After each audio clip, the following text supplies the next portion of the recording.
పవన్ కళ్యాణ్ వ్యాఖ్యలపై జన సైనికుల అసంతృప్తి ఇంకెన్నాళ్ళు ఈ ఊడిగం అంటూ కూడా జన సైనికులు ఫైర్ అవుతున్నారు. అసలు ఆయన చేసిన కామెంట్స్ ఏంటి, ఎందుకు వాళ్ళు అంత హట్ అయ్యేలా ఉన్నాయి? అంటే ఇప్పుడు పవన్ కళ్యాణ్ 10 సంవత్సరాల పాటు కష్టపడి ఆయన కష్టానికి ఫలితంగా ఇప్పుడు ఏపీ రాష్ట్రానికి డిప్యూటీ సీఎంగా ఉన్నాడు, మంచి హోదాలో ఉన్నాడు. అందరికీ చాలా అంటే చాలా సంతోషంగా ఉంది. కాకపోతే ఎప్పుడైతే ఆయన కొన్ని వ్యాఖ్యలు చేశాడో అప్పటి నుంచి కూడా ఆయన పార్టీ వాళ్ళు, ఆయన జన సైనికులే వాటిని తీసుకోలేకపోతున్నారు. ఎందుకంటే ఆయన ఒక 15 సంవత్సరాల పాటు మనం అందరం కూడా కలిసే ఉంటాము. ఎవరు ఎన్ని ఆటుపోట్లు తీసుకొచ్చినా కూడా వాటిని సర్దుబాటు చేసుకొని మనమే అండర్స్టాండింగ్గా ముందుకెళ్తామనే విధంగా ఆయన ఎప్పుడు కూడా చెప్పాడు. ఇదంతా కూడా బాగానే ఉంది. ఓకే, నువ్వు ఇప్పుడు కూటమిలో ఉన్నాము, మన ప్రభుత్వ పరిపాలన సరిగ్గా సాగాలి, ఇదంతా ఓకే. కానీ నువ్వు మొత్తానికి ఆ పార్టీకి ఊడిగం చేసే విధంగా, ఆ పార్టీ కింద పనిచేసే విధంగా నువ్వు పాటలు మాట్లాడుతున్నావు. ఇప్పుడు 15 ఏళ్ల పాటు మనము అదే పార్టీలో ఉంటామని చెప్పడానికి, అదే పార్టీకి సేవలు చేస్తానని చెప్పడానికి చాలా డిఫరెన్స్ ఉంది. పార్టీలో ఉండండి ఓకే, కానీ ఎప్పుడు కూడా నేను ఆ పార్టీ కిందనే ఉండి పని చేస్తానంటే అసలు మేము ఒప్పుకోము. మేము మిమ్మల్ని ఎప్పటి నుంచో కూడా ఒక స్టేజ్లో చూడాలనుకుంటున్నాము, ఆ స్టేజ్లో ఇప్పుడు చూస్తున్నాం. దాన్ని మీరు నిలబెట్టుకోవాలి. అంటే మీరు సినిమాల్లో కూడా మొదట్లో ఈ విధంగా ఫెయిల్యూర్స్ చూసిన తర్వాత మంచి స్టార్డమ్ అనేది వచ్చింది. మన భారతదేశంలో ఇప్పుడు ఎక్కువ పాపులారిటీ ఉన్న వ్యక్తుల్లో ఎవరంటే సినిమా రంగంలో కూడా ఖచ్చితంగా పవన్ కళ్యాణ్ పేరు వినిపిస్తుంది. ఆ తర్వాత రాజకీయాల్లోకి వచ్చిన తర్వాత అంత ఎక్కువగా ఫాలోయింగ్ ఉన్నప్పటికీ కూడా అందరూ కూడా వచ్చిన వెంటనే గెలుస్తాడు, మంచి అధికారం వస్తుంది అని అనుకున్నారు. కానీ ఆయనకు కూడా ఇబ్బందులు తప్పలేదు. 10 సంవత్సరాల పాటు కష్టపడి ఎన్నో అవమానాలు, ఎన్నో ఇబ్బందులు, ఎంతో మంది ఆటుపోటు మాటలు ఇవన్నీ కూడా ఎదుర్కొన్న తర్వాత ఇప్పుడు మాత్రం సరైన ఫలితం ఆయనకు దక్కింది. డిప్యూటీ సీఎం హోదాలో ఉన్నాడు. సో ఇప్పుడు కూడా దాన్ని మీరు నిలబెట్టుకోవట్లేదు.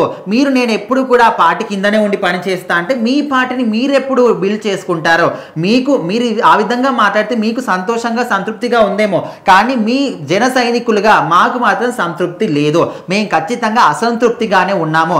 మా నాయకుడిగా మిమ్మల్ని కూడా మేము ఒక స్థాయిలో చూడాలనుకుంటాము. మా టేస్ట్లకు తగ్గట్టుగా మీరు కూడా ఉండాలి. మేమందరం కూడా మీకోసం ఎంతో కష్టపడుతున్నాము, మీ పార్టీ కోసం మేము ఎంత కూడా కష్టపడుతున్నాం, అందరి కోసం నిలబడుతున్నాం. అలాంటిది మీరు మా మాట కూడా ఖచ్చితంగా వాల్యూ ఇవ్వాల్సిందనే విధంగా వాళ్ళు ఎప్పటి నుంచో కూడా మాట్లాడుతున్నారు. కానీ పవన్ కళ్యాణ్ తీరు మాత్రం మారట్లేదు. ఆయన ఎప్పుడు కూడా నేను టీడీపీ కిందనే ఉంటాను, ఆ పార్టీ కోసం అహర్నిశలు సేవ చేస్తూనే ఉంటాను, నాకు కావాల్సింది ప్రజల సంక్షేమం మాత్రమే. ఇదంతా కూడా ఓకే, ప్రజల కోసం పనులు చేస్తున్నావు, ప్రజల సంక్షేమంగా చూసుకుంటున్నావు, రాష్ట్రాన్ని అభివృద్ధి చేసే విధంగా డెసిషన్ తీసుకోవడం కానీ, కేంద్రంతో మాట్లాడడం కానీ, మారుమూల ప్రాంతాల్లో రోడ్లు వేయించడం కానీ, హామీలు కానీ అన్నీ కరెక్ట్గానే ఉన్నాయి. కానీ ఎప్పుడు కూడా నేను ఒక పార్టీ కిందనే ఉంటా అనే విధంగా మాట్లాడడం కరెక్ట్ కాదు. మిమ్మల్ని మా ఒక్క ప్రియతమ నాయకుడిగా మేము కూడా కోరుకుంటున్నాం, మీరు కూడా ఒక స్థాయిలో ఉండాలని. ఖచ్చితంగా మీరు ఇప్పటికైనా మార్చుకోండి. ఎప్పటికున్నా ఈ 15 సంవత్సరాలు కలిసి ఉంటాం ఓకే, ఆ తర్వాత అయినా విడిపోవాల్సిందే. ఇప్పటి నుంచే మీరు మీ పార్టీని బిల్డ్ చేసుకోవడం స్టార్ట్ చేయండి, క్యాడర్ని స్ట్రాంగ్గా బిల్డ్ చేసుకోవడం స్టార్ట్ చేయండి అనే విధంగా ఆయన కూడా వాళ్ళందరూ కూడా అనుకుంటున్నారు. మరి ఇప్పుడు జన సైనికులు ఈ విధంగా మండిపడుతున్నారు. ఓన్లీ వాళ్ళ పార్టీ నాయకుడి మీద వాళ్ళే అసంతృప్తిగా ఉన్నారంటే మరి ఖచ్చితంగా జన సైనికులు కానీ ప్రజలు కానీ ఏదైనా ఒక దానికి వ్యతిరేకం అయ్యారంటే ఇంకా దేవుడు వచ్చినా కూడా వాళ్ళు మారరు, ఖచ్చితంగా దాన్ని కింద నిల్చోబెడతారు. ఫర్ ఎగ్జాంపుల్గా మనం ఇక్కడ జగన్మోహన్ రెడ్డి పార్టీనే చూసుకోవచ్చు.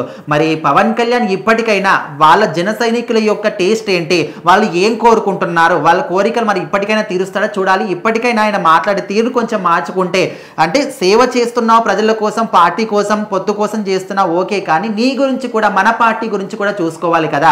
ఎప్పుడు కూడా ఇతరుల జెండానే మోస్తాను, వేరే వాళ్ళ జెండానే మోస్తాను అంటే మరి మన జెండా ఎవరు మోయాలనే విధంగా జన సైనికులు మాత్రం చాలా బాధపడుతున్నారు. చూడాలి మరి పవన్ కళ్యాణ్ ఇప్పటికైనా తన తీరును మార్చుకుంటాడా లేదా అని.